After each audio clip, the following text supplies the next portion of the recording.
Hello students, good evening to all. Today we are going to start a new topic or new problem, fixed charge problem. Clear? जैसे कि हम application of pair of linear questions कर रहे हैं तो उसमें हम 6 type करने वाले हैं फिक्स चार्ज प्रॉब्लम। जैसे हमने लास्ट टाइम किया था ज्योमेट्रिकल एप्लीकेशंस, यानी कि रेक्टेंगल हो गई, ट्राइंगल हो गई, एंगल्स हो गए, उनके बेसिस पे। तो आज हम करने वाले हैं फिक्स चार्ज प्रॉब्लम। देखिए मैंने यहाँ पे एक प्रॉब्लम लिखी हुई है, तो इसका हम सोल्यूशन करते हैं। ठीक है, तो देखिए बड़ी सिंपल सी प्रॉब्लम है।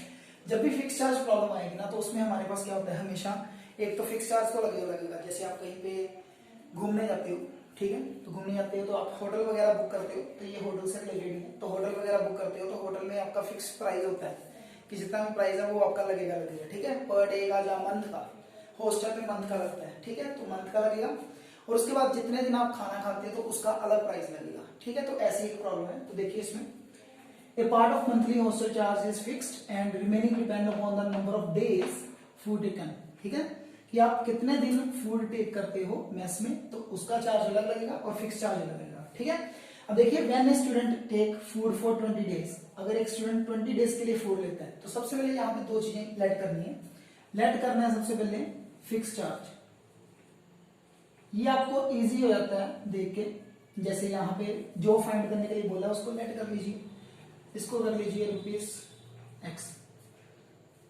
ठीक है, और नेक्स्ट कर लीजिए cost of food per day, ये आप कर लीजिए ₹y। ठीक है, पर डे। ठीक है, ₹y। क्लियर? तो देखिएगा फर्स्ट कंडीशन बड़ी सिंपल बनेगी। जब भी आप जाते हो तो टोटल प्राइस कैसे बनता है, आप हम एग्जांपल लेते हैं। मान लीजिए 1000 मेरा प्राइस था किसी होटल का और मैंने 15 दिन खाना खाया, तो 15 दिन के 30 रुपए हैं। ठीक है, ये हमारा पर डे का है। तो 15 से मल्टीप्लाई करके टोटल जो चार्ज बनेगा that is given to the hotel. ठीक है, अब देखिए नेक्स्ट यहां पे हम क्या करेंगे, हमारा फिक्स प्राइस है x। क्लियर? ठीक है, पहले वाले में जो ए है, स्टूडेंट ए, उसने 20 डेज के लिए खाना खाया, तो 20 इंटू पर डे का कितना है y। तो ये हमारा जो टोटल उसको पेमेंट करनी पड़ी वो कितनी करनी पड़ी है 1000। ठीक है, तो ये हमारी बन गई फर्स्ट कंडीशन, यानी कि x plus 2y is equal to 1000। तो ये हमारी बन गई फर्स्ट क्वेश्चन। क्लियर? इसी में से हम बना लेंगे सेकंड कंडीशन। देखिए सेकंड कंडीशन में क्या बनेगी, इस बार है 26 डेज, तो 26 डेज है तो 26 इंटू वाई तो आएगा ही आएगा, और साथ में फिक्स प्राइस कितना है x। ठीक है, तो इक्वल टू आएगा 1180। तो यहाँ पे क्या आ जाएगा x plus 26y is equal to 1180। ठीक है, तो यहाँ पे 20y है। अब देखिए नेक्स्ट देखिए, दोनों को सॉल्व करना है, वेरी सिंपल। इसको 1 से मल्टीप्लाई कर दो, इसको 1 से मल्टीप्लाई कर दो। ठीक है, तो क्या बन जाएगा x प्लस 20y। ये तो हम अब सीख ही चुके हैं कि कैसे किसको कहां से सॉल्व करना है। ठीक है जी, मैं यहाँ पे फिर से वही मेथड अप्लाई कर रहा हूं, सब्स्टिट्यूशन मेथड, एलिमिनेशन मेथड। ठीक है, तो देखिए दोनों को इस बार सेम साइन है तो हम करेंगे सब्ट्रैक्ट, कट, साइन हो जाएंगे चेंज, तो ये आ जाएगा हमारे पास -6y। ठीक है, अब इसमें से इसको माइनस कर दोगे तो ये आ जाएगा आपके पास -180। तो y की वैल्यू हमारे पास आ जाएगी 180/6।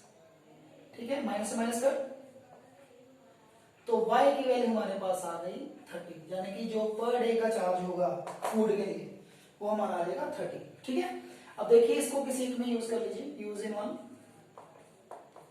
तो 1 में यूज करेंगे x plus 20 into 30 equal to 1000।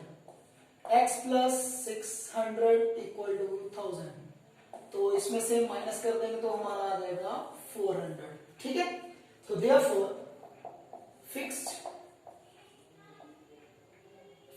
Charge जो हो गया हमारे पास वो कितना आ गया, ₹400 एंड अदर चार्जेस ₹30। ठीक है, फूड।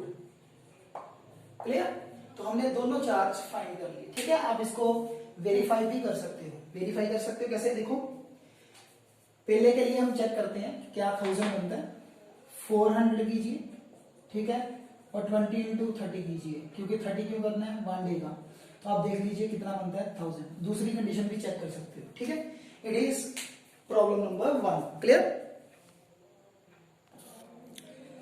नेक्स्ट देखिए, नेक्स्ट हमारे पास है example second, that is related to landing library. Library से रिलेटेड है, ठीक है। लाइब्रेरी में क्या होता है कि अगर आप बुक इशू करवाते हो तो उसके लिए कितने दिन तक फाइन नहीं लगा, ठीक है, जहाँ कोई फिक्स प्राइस होता है कि कितने दिन के लिए चार्ज लगेगा, ठीक है, उतना ही चार्ज लगेगा। जैसे मान लो यहाँ पे हमें कंडीशन दी हुई है कि जो फिक्स चार्ज है, fix charge for first 3 days, ठीक है, जो फिक्स चार्ज लगेगा वो 3 डेज के लिए लगेगा। मतलब मैं इसको अगर 1 डे का चार्ज मानता हूँ एक्स को, तो इसको 3 से मल्टीप्लाई करना पड़ेगा। अगर आप इसको ही 3 डे का चार्ज मान लो तो आप इसको एक्स ही लेट कर सकते हो, ठीक है जी। हमें 1 डे का फाइंड करने की जरूरत नहीं है, क्योंकि 3 डे का फिक्स चार्ज लगेगा।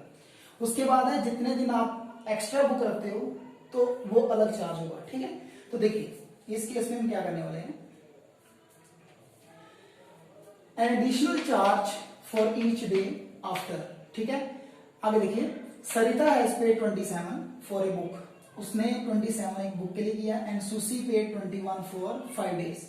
इसने 7 डेज के लिए किया है, इसने कितने दिन के लिए किया है, 5 डेज के लिए, ठीक है। वैसे ही प्रॉब्लम है, तो फिर से लेट फिक्स चार्ज, इस बार कितने दिन के लिए, फॉर 3 डेज, ठीक है। लास्ट एक मंथ के लिए था, यहाँ पे 3 डेज के लिए, तो इसको हम मान लेंगे रुपीज एक्स, ठीक है। कुछ लोग इसको पर डे का मान लेते हैं एक्स, तो फिर उसको 3 से मल्टीप्लाई करना पड़ता है, वो ऐसा हम नहीं करेंगे, यहाँ पे सिंपल एक्स सिलेक्ट कर लेंगे। अब देखिए नेक्स्ट है चार्ज फॉर ईच डे। जो ईच डे का चार्ज है, एडिशनल चार्ज, वो हम मान लेते हैं वाई, ठीक है, यानी चार्ज फॉर पर डे, ठीक है। तो अब देखिए अकॉर्डिंग टू फर्स्ट कंडीशन, एक बच्चे ने 7 दिन के लिए बुक ली है, तो उसमें 3 दिन का तो फिक्स चार्ज है ही है एक्स, उसको निकाल दिया। पर डे बाकी दिन बचे हमारे पास 4, और पर डे का चार्ज है वाई, ठीक है। तो ये बुक के पास बन जाएगा 4y, ठीक है। तो ये ऐसे चार्ज बनेगा। देखिए पहले के लिए 3 दिन निकाल दीजिए, 3 दिन का तो चार्ज लग गया, बाकी कितने दिन बचे, 4 दिन, 7 बनाने हैं ना, 3 + 4, ठीक है। तो 4 डे के लिए है y चार्ज लगेगा, x लगेगा 3 दिन के लिए, y जो चार्ज लगेगा वो 1 दिन के लिए, कितने दिन बचते हैं, 3 माइनस करेंगे तो 4, ठीक है। और पेमेंट कितनी की है, 27। तो ये हमारी बन गई फर्स्ट कंडीशन। इसी वे से हमारे पास सेकंड कंडीशन बनेगी। तो 5 है ना, तो 5 है, 5 में से 3 माइनस कर दीजिए, तो 3 का चार्ज है x, और बाकी दूसरे का कितना आएगा, 2y। उसके लिए हमारे पास कितना आ जाएगा, कितनी पेमेंट है, 21, क्लियर। तो ये हमारे पास बन गई है 2 कंडीशंस, क्लियर, ठीक है, फर्स्ट एंड सेकंड। अब फिर से वही सॉल्व करना है, करिए। तो मैं डायरेक्टली इस बार सब्ट्रैक्ट कर रहा हूं 2 from 1, ठीक है। मल्टीप्लाई करने वाला मैंने कंसेप्ट नहीं किया, एलिमिनेशन लगा रहा हूं, ठीक है। तो माइनस करेंगे तो x + 4y = 27, x + 2y = 21, minus से साइन चेंज हो जाएंगे, ये आपके पास आ जाएगा 2y, ये आपके पास आ जाएगा 6, तो y आ जाएगा 3, ठीक है। नाउ यूज इन 1, तो 1 में यूज कर दीजिए, x + 4 × 3 = 27, क्लियर। अब देखिए नेक्स्ट, यहां से x की वैल्यू आ जाएगी 12 = 27, तो x जो आएगा वो आपके पास आ जाएगा 50, ठीक है। तो देयरफॉर फिक्स चार्ज हो गया हमारे पास ₹15, ये आपका लगना ही लगना चार्ज। और दूसरा चार्ज कौन सा है, एडिशनल चार्ज बोल सकते हैं हम इसको, तो वो हमारा लगेगा ₹3 पर डे, ठीक है जी, क्लियर। तो आप इसको इसी वे से फिर से चेक कर सकते हो, ठीक है, चेक कर लीजिए। मान लो 7 डे के लिए बुक रखनी है, तो 7 डे के लिए बुक के लिए 15 दिन दिया देंगे, 3 दिन का, बाकी कितने दिन बचे, 4, तो 3 4 से 12 और 15 27, ठीक है। इसी वजह से आप सेकंड कंडीशन भी चेक कर सकते हो। अब देखिए कुछ लोग इसको क्या करते हैं, यहाँ पे 3 डे का चार्ज ना मान के 1 डे का मान लेते हैं, तो इक्वेशन बन जाती है 3x प्लस, यहाँ पे आपने 4y है तो वो 4y ही रहने देते हैं, ठीक है। बट बाद में जो फिक्स चार्ज निकालना पड़ता है उसको लास्ट में 3 से मल्टीप्लाई भी करना पड़ता है, तो ये चीज भूलना नहीं है, ठीक है। तो आप कर सकते हो, ठीक है, बट मैं सजेशन दूंगा कि आप इसी वे से कीजिए, क्लियर, ताकि गलती के चांसेस ना रहें, क्लियर। तो आज हमने कौन सी प्रॉब्लम की है, फिक्स चार्ज प्रॉब्लम, ठीक है। Okay students, bye bye, I hope you like my video. Like and subscribe for more video. Thank you and have a nice day.